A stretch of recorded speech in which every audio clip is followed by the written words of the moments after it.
Good morning, Opteck traders. Today's date, August 21st, 2014. I'm your host, Don Kingsley, in today's daily market review. Let's take a look at Forex Factory for high-impact announcements happening today. Early this morning at 2:45, we saw on the Chinese side the flash manufacturing PMI coming out negative compared to the actual forecast.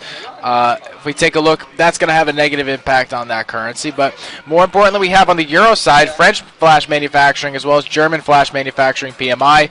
French just came out negative as well. If the Germans come out negative, that could hurt the euro a little bit today. Later on, though, in the next hour, we're going to see retail sales come out for the British pound, as well as in the afternoon, we're going to see unemployment claims for the United States, as well as Fed manufacturing index for the U.S. dollar as well. Followed by tomorrow, we're going to see a very important trading day because Federal Reserve Chair Yellen is going to be speaking at Jackson's Hole, Wyoming, on a number of different issues regarding monetary and fiscal policy for the United States. That is coupled with a speech with President Draghi from the European Central Bank in the evening hours, GMT.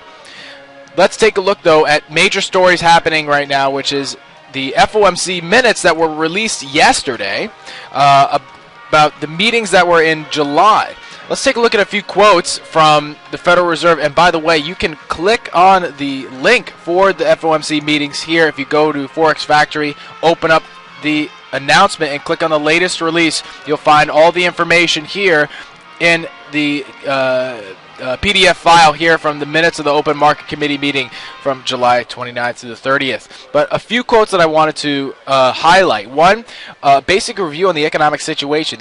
Here's a quote. The information reviewed from the July meeting indicated that real GDP rebounded in the second quarter following its first quarter decline, but expanded at only a modest pace over the first half of the year. Consumer price inflation rose somewhat in the second quarter, but future prices for energy and agricultural commodities, this is important, generally were trending down over the next couple of years, and long-run measures of inflation expectations remained stable.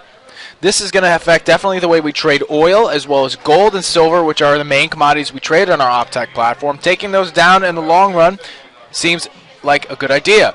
Come out now, as far as committee policy action, if information received since the Fed Open Market Committee indicates that growth in economic activity rebounded in the second quarter, labor market conditions improved, as well as unemployment rate declining even further.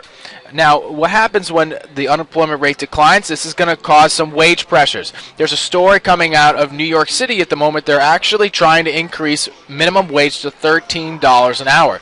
That's going to affect a number of different policy actions coming from a lot of different states in the United States. And New York City taking the first leap in increasing wage increases is a sign that we're moving towards perhaps inflation, and what's necessary to curb inflation? Increasing interest rates. So as a result, a range of labor market indicators suggest that there still remains significant underutilization of labor resources. Household spending appears to be rising moderately, and fiscal policy is restraining economic growth, although the extent of the restraint is diminishing.